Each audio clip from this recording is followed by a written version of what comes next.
अस्सलाम वालेकुम। जहाँ पर प्रोपेगेंडा झूठ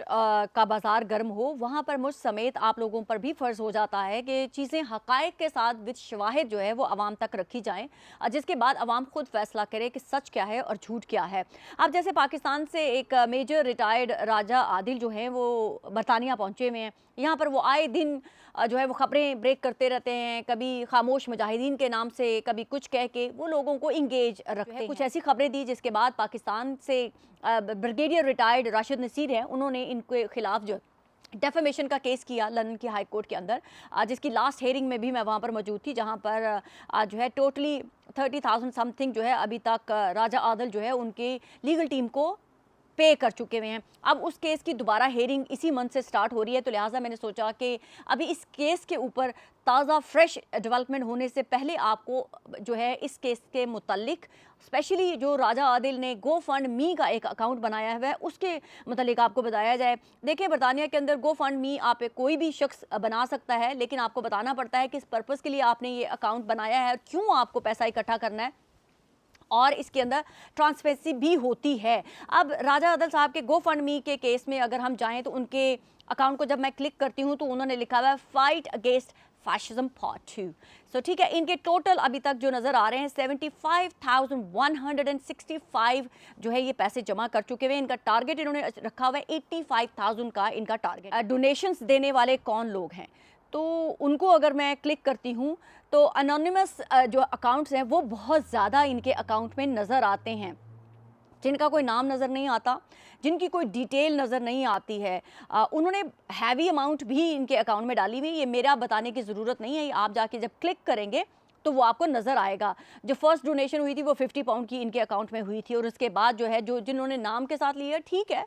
जिन्होंने पैसे देने चाहें 50 पाउंड दिए हुए हैं, 10 पाउंड दिए हुए हैं, 20 पाउंड दिए हुए हैं, दैट्स देयर चॉइस। उससे हमें कोई प्रॉब्लम नहीं है। फेक नाम भी हो सकते हैं, रियल नाम भी हो सकते हैं, लेकिन एटलीस्ट नाम मौजूद है। लेकिन अनोनिमस जो अकाउंट है ये कौन है, इनकी कोई डिटेल यहाँ पर जो है वो ज़ाहिर नहीं हो रही है। आप यकीन माने 10-10 पाउंड जो है वो लोगों ने ज़रूर दिए हुए हैं, लेकिन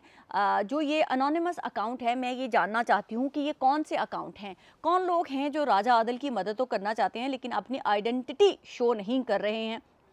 उनकी कोई डिटेल नज़र नहीं आ रही है। उससे क्वेश्चंस रेज हो रहे हैं, और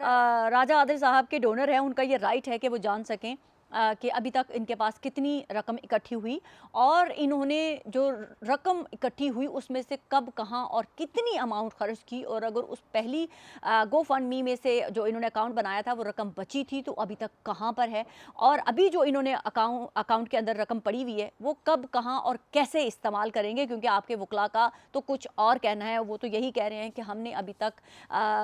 मेजर रिटायर्ड राजा आदिल से कोई भी लीगल फीस नहीं ली है। तो फिर ये पैसे क्यों इकट्ठे कर रहे हैं, क्योंकि आपके वकला तो फ्री में काम कर रहे हैं, तो फिर आप क्या लोगों को धोखा दे रहे हैं, ये सवालात तो उठते हैं। अब अगर, क्योंकि आपके जो वकील थे मेहताब अजीज़ साहब, वो तो पब्लिक में कह चुके हैं कि उन्होंने आपसे कोई भी पैसा जो है वो चार्ज नहीं किया है लीगल फ़ीस की सूरत में, और जो दूसरे वकील थे वो भी कोर्ट में कह चुके हुए हैं कि हमने नो विन नो फ़ी का केस किया हुआ है कि अगर हम केस जीत गए तो हम मेजर रिटायर्ड राजा आदिल से पैसे चार्ज करेंगे, अदरवाइज़ हम कोई फ़ीस नहीं लेंगे। तो जो आपने क्लेम किया हुआ है गो फंड मी में वो टोटली डिफरेंट है, और प्रैक्टिकली तौर पर जो आप कोर्ट के अंदर कर रहे हैं वो बिल्कुल मुतज़ाद है आपके बयानात से। तो क्या आप जो है गो फंड मी के ऊपर शफाफ रिपोर्टिंग जो है अपने डोनर्स के सामने पेश करेंगे? क्योंकि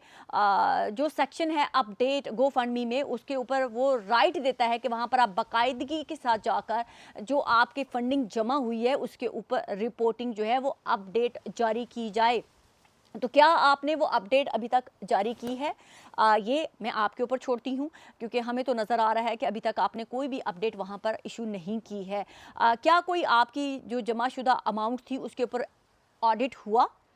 या क्या कोई जो एक माली रिपोर्ट थी, जो फंडिंग आपने जमा की थी, वो आवाम के सामने आपने रखी या रखने का इरादा रखते हैं? ये भी मैं सवाल आपके ऊपर छोड़ी जाती हूँ। अगर नहीं तो ये आवाम के एतमाद को ठेस नहीं पहुंचा रहे हैं आप, क्योंकि आपने जो कहा कि मैं ये लीगल फंडिंग के लिए पैसे जमा कर रहा हूँ, जो आप कह रहे हैं वो कुछ है और जो कर रहे हैं वो बिल्कुल ऑपोजिट कर रहे हैं। एक बुनियादी नुक्ता भी है जो मैं आपके थ्रू उठाना चाहती हूँ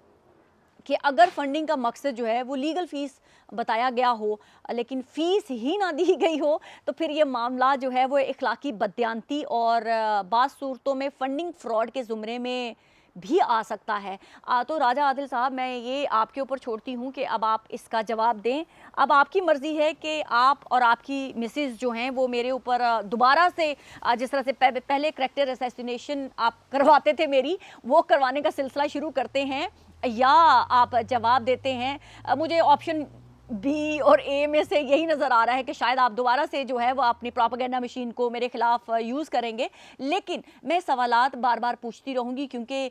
जुलाई के एंड में आपका केस दोबारा से स्टार्ट होना है, और जो आपने मीडिया में या सोशल मीडिया के ऊपर ये परसेप्शन बनाई हुई है कि शायद आप खुदा ना खास्ता जो है वो ब्रिगेडियर रिटायर्ड राशिद नसीर को कोर्ट में लेके गए हुए हैं, ये सिचुएशन बिल्कुल डिफरेंट है। आपको